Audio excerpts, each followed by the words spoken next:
How music alters our moods and perceptions.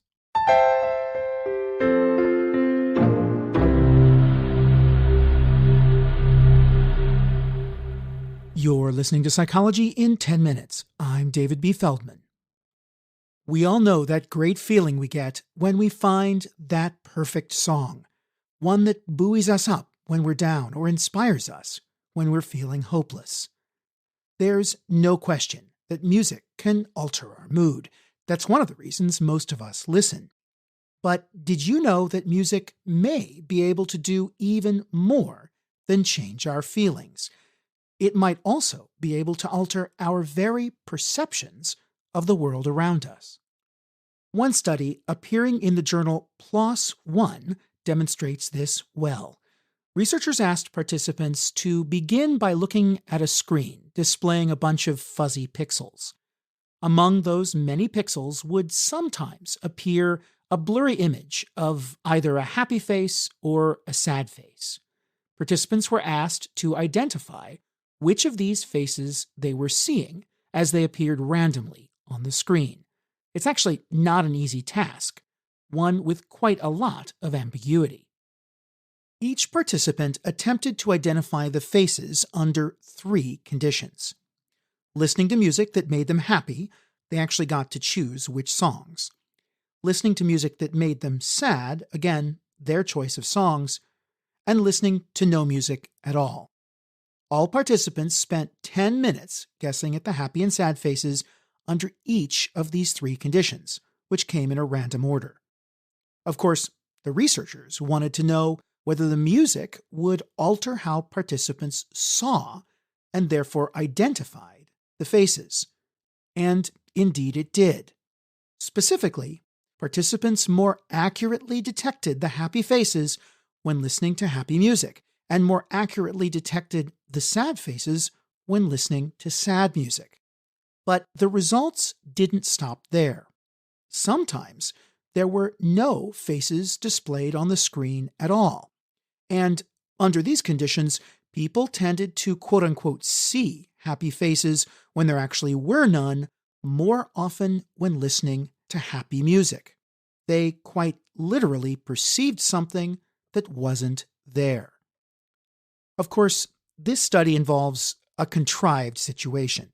I'm pretty sure that in real life, I'm not going to be asked to identify happy or sad faces in a field of blurry dots.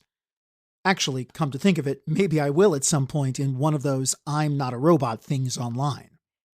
Nonetheless, this strange task reminds me of life in some ways. Think about it. Isn't a lot of what happens in our lives somewhat ambiguous, or at least complex? Is that friend who has been quiet the whole evening mad at me, having a bad day, or just feeling a bit more introverted than normal?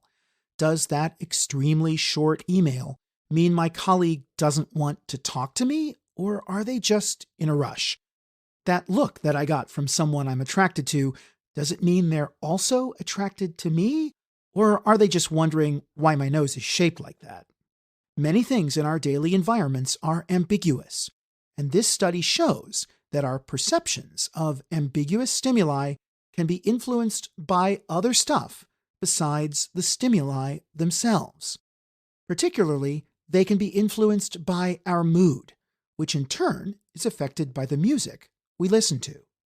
So, according to this research, there's good reason we should consider listening to music that elevates our mood. But before you go around continuously listening to the theme song from Chariots of Fire, it's important to know that other research has found that one size definitely doesn't fit all when it comes to our listening preferences. And it's not only about mood.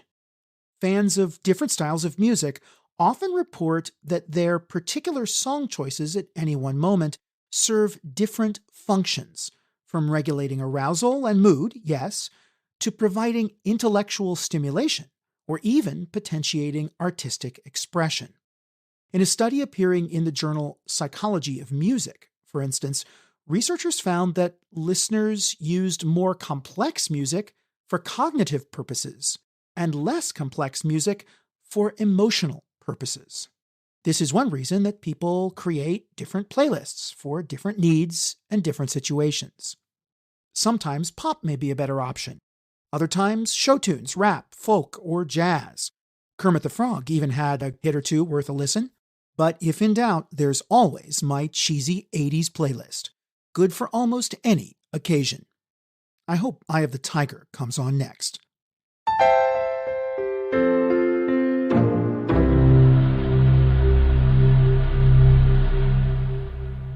And that was Psychology in 10 Minutes.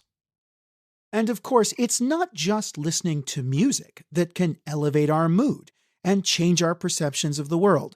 Podcasts do that sometimes too. And if this podcast has done that for you, you can help us in a couple of ways.